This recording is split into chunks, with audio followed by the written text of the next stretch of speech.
Halo guys, assalamualaikum warahmatullahi wabarakatuh. Di sela-sela kesibukan pekerjaan, aku mau menyempatkan untuk berbincang lagi dengan kalian ya. Ini adalah informasi dari Kementerian P2MI. Ini kabar gembira sih buat kita ya, buat calon-calon TKW yang mau bekerja ke Saudi Arabia. Simak video ini dan aku mau baca artikelnya dulu ya guys ya. Presiden Prabowo menerima laporan dari Menteri P2MI Abdul Qadir Karding mengenai rencana pencabutan moratorium antara pemerintah Indonesia dengan Arab Saudi dalam pengiriman pekerja migran Indonesia. Keputusan ini membuka peluang besar bagi para pekerja migran Indonesia karena pemerintah Arab Saudi menjanjikan sekitar 600.000 job order yang terdiri dari 400.000 domestik pekerja lingkungan rumah tangga dan 250.000 untuk pekerja formal.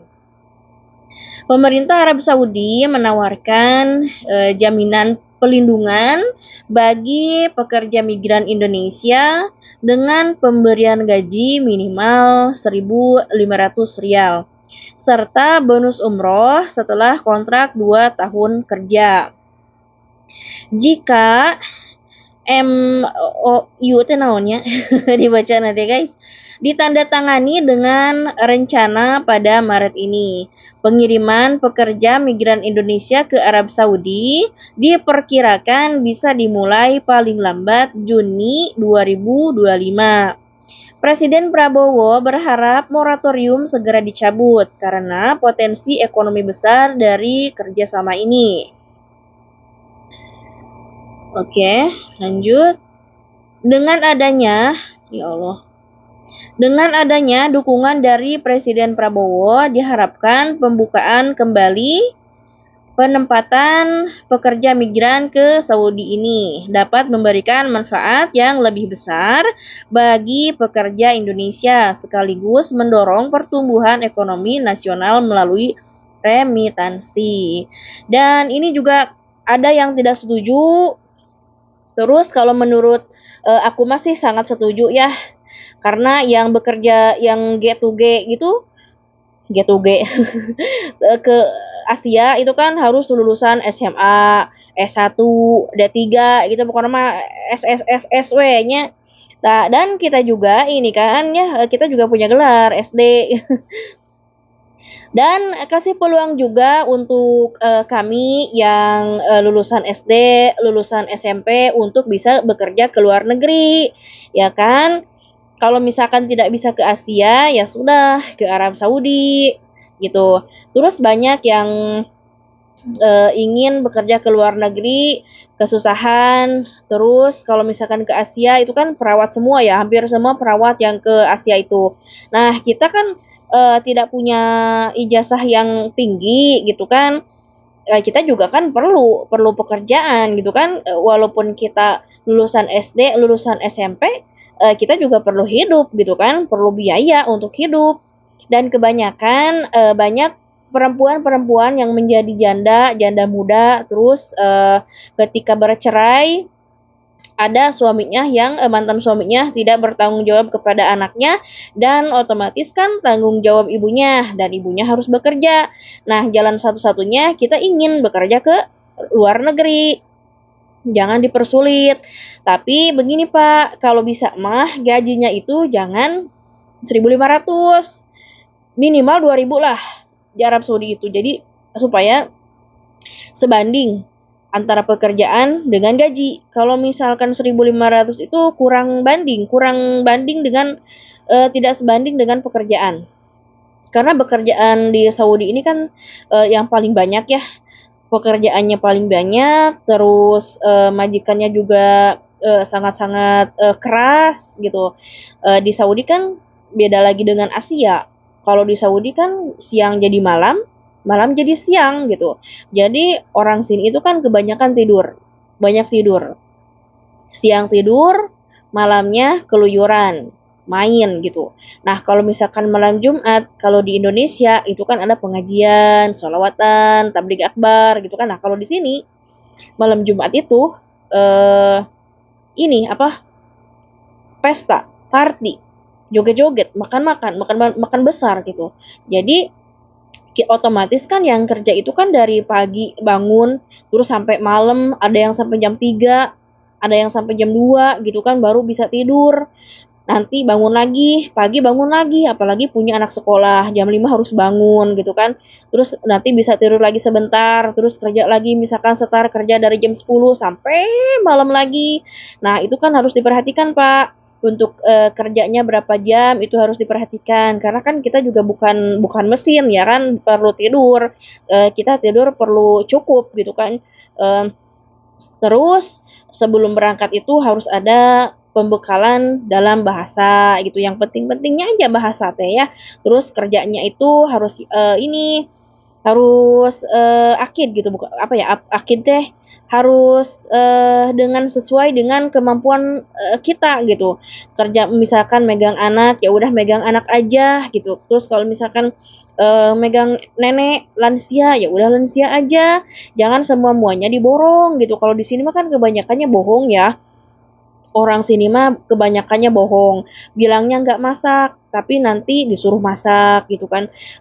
Nggak momong anak, tapi nanti dititipin anak. Pokoknya borongan kerja di sini mah guys ya. Makanya bapak bapak menteri, bapak Pak Karding, Pak Presiden, kalau bisa mah negosiasi dalam masalah gaji itu minimal 2.000. Nah, kalau misalkan gajinya 2.000, kemungkinan kecil TKW tidak akan kabur karena gajinya kan 2.000. Nah, kalau misalkan 1.500 itu kan apa ya, rada-rada tidak sebanding. Kalau misalkan majikannya baik, ya kan, kalau misalkan kebutuhan kita ditanggung sama majikan, itu alhamdulillah ya. Nah, kan banyak majikan yang tidak menanggung kebutuhan kita, otomatis kan kita belanja sendiri untuk kebutuhan kita sendiri. Terus kalau misalkan ada makanan yang kita tidak suka, terus kita harus beli keluar.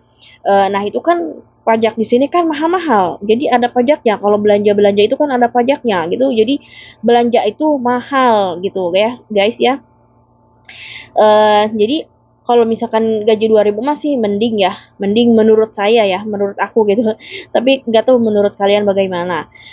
Eh, Terus di sini kan banyak yang kabur karena gajinya tidak sesuai.